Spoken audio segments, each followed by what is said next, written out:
food supplements guideline, which is basically eliminating a lot of the variety of supplements you have available, the good forms, the absorbable forms, a lot of the natural forms, because you have to have a dossier in place if you want to sell it after December 31, 2009. It doesn't have to be approved by that date, it has to be in place.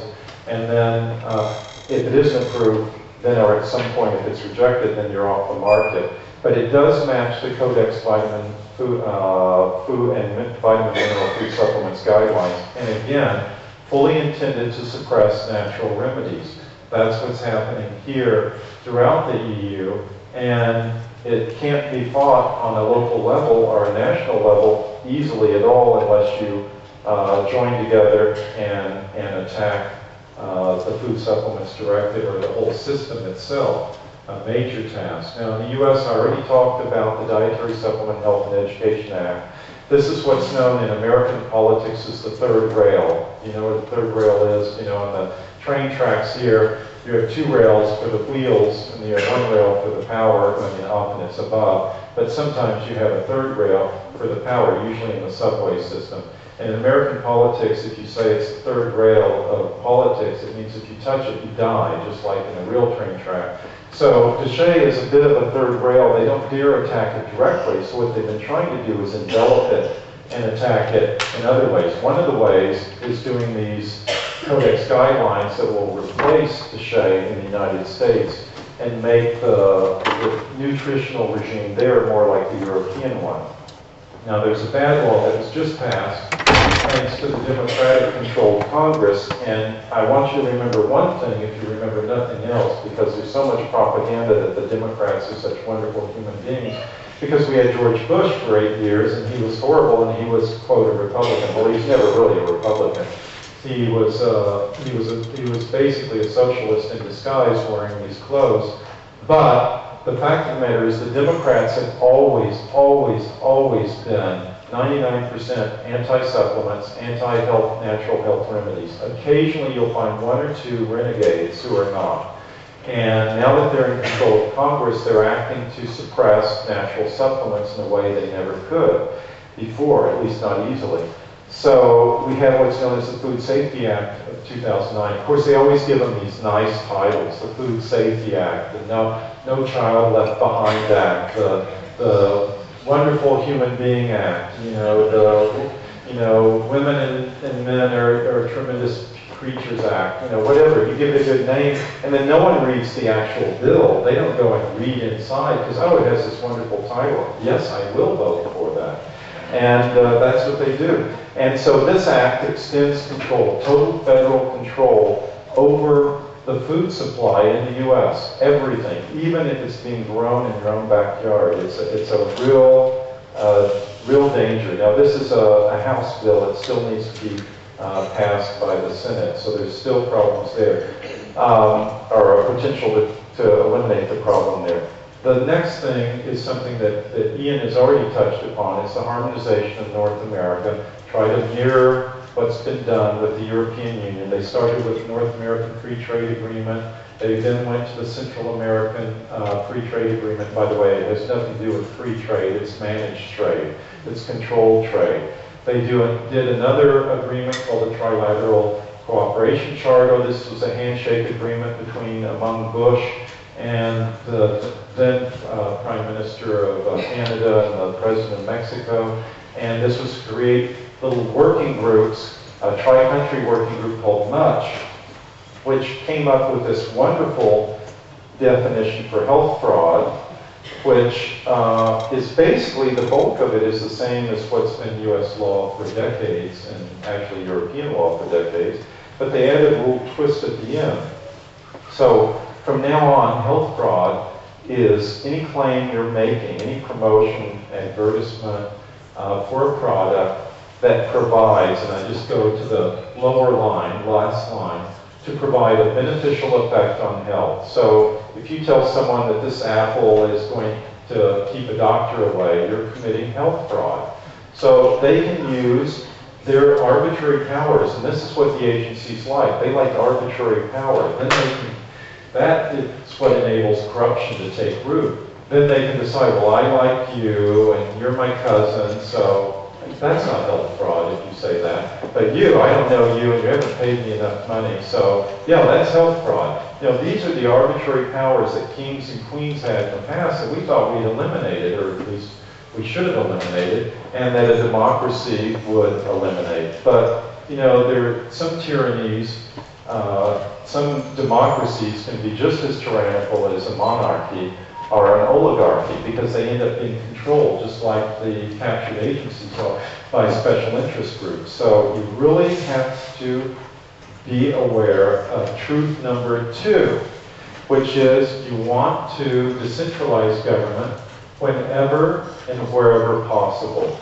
You know, people talk about how nice it is to swagger around as a member of the European Union or the United States or whatever big government they're trying to do, but you want to decentralize government. You know, the strength of the United States, original strength came not from its natural resources, not from the fact that it had a lot of vacant land, forget the Native American Indians who were there, but had available farming land and the like.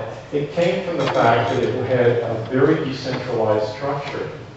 When I was a student at the Sorbonne, longer ago than I care to admit, I went out one night with some fellow students, and one was this very lovely, pretty woman. And we sat in a cafe, outdoor cafe. It was like August of that year, and I had just started school. And there was this Frenchman, who was an old guy, probably my age now. But anyway, he had a cigarette hanging out of the lip of his mouth, and he was looking at us. And he said, he heard us talking. He said, "You're Americans, aren't you?" And I, of course, being kind of outspoken, I spoke up and said, "Yes, we are."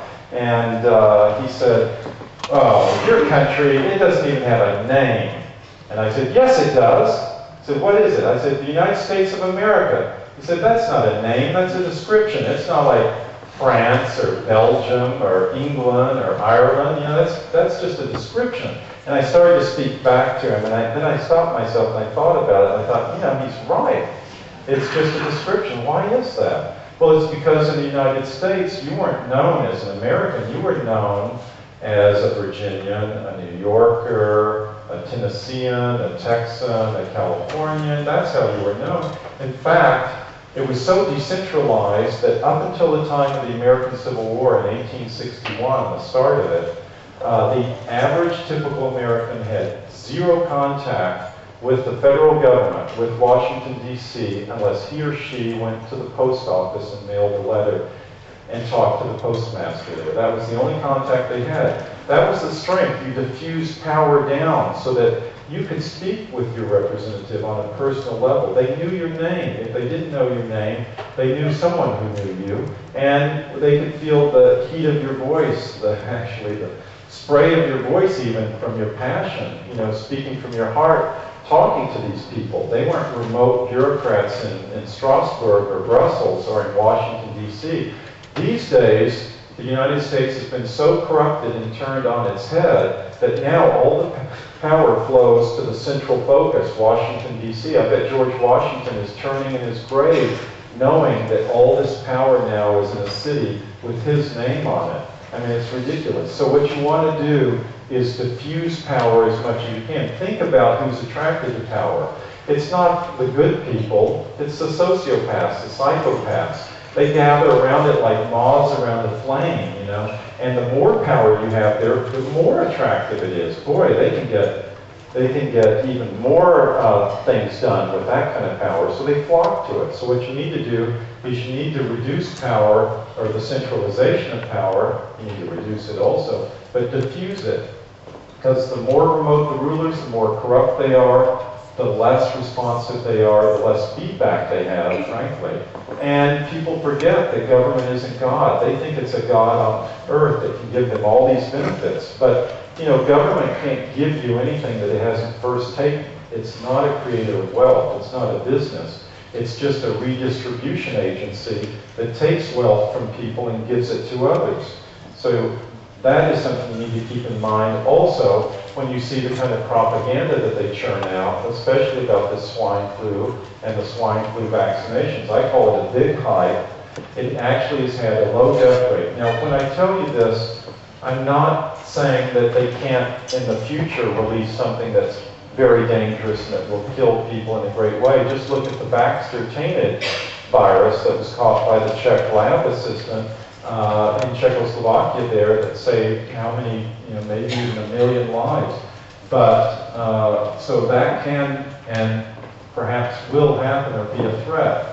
But at least this year, more people have died from ordinary flu than they have from the swine flu. In fact, more people have died from vaccinations than they have from the, I would say, even if you take into account the vaccines.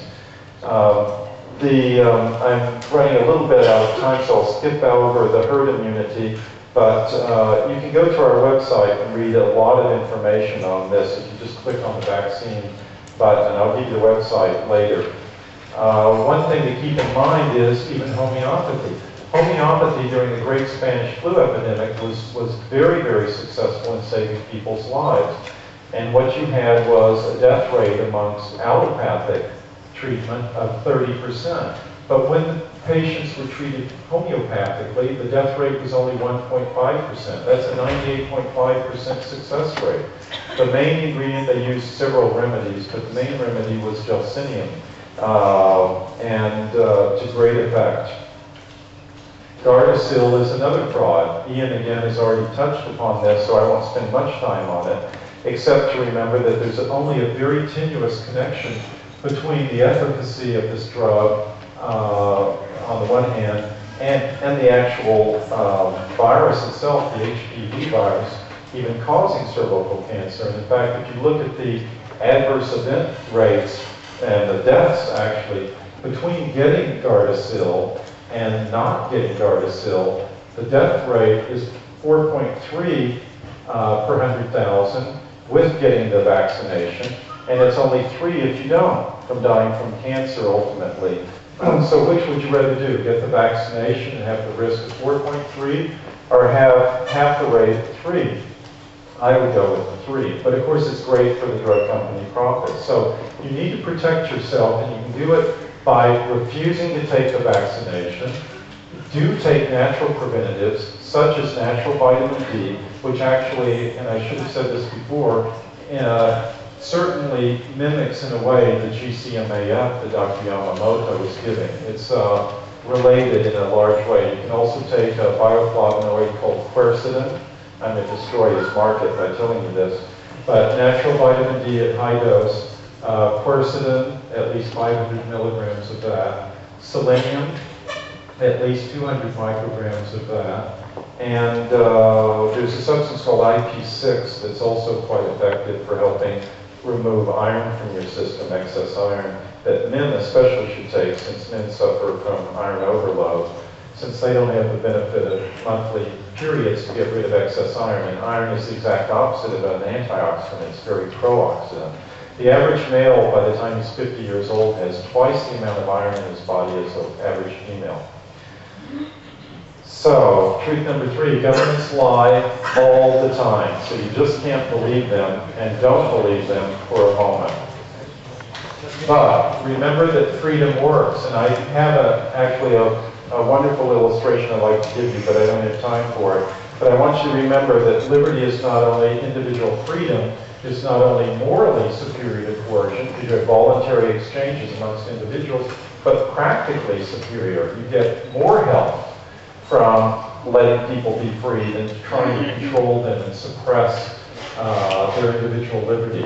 The only downside, and this is why it probably is not very well favored, is that it does demand personal responsibility. Instead of having some father or mother figure to look to tell you what to take, you've got to do some reading, you've got to do some thinking, you've got to do some decision making as to what to do. And boy, this scares the heck out of a lot of people. They don't want to do that. They'd rather someone tell them what to do. But hopefully, the people in this audience are not those. So here I am telling you what to do. So forgive me. Remember this saying we have at NHF, which is politicians don't see the light.